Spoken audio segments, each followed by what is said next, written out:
kechiktirildi, ammo rad etilmadi. Hatto payg'ambarlar ham kutishgan.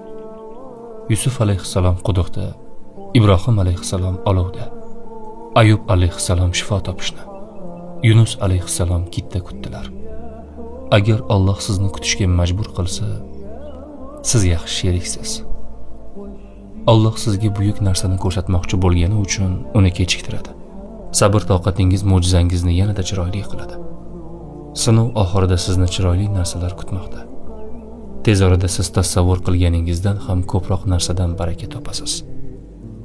Agar Alloh sizni kuttirayotgan bo'lsa, so'raganingizdan ko'proq narsani olishga tayyor bo'ling. Kechikishlar hayotning bir qismi. Ko'niking. Hamma narsa sizning rejangiz bo'yicha ketmaydi. Qachonki Alloh kechiktirsa, unda xayr bor.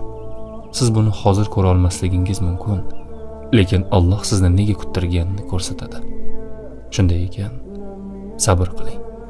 Chunki tez orada go'zal ne'matlarni ko'rasiz.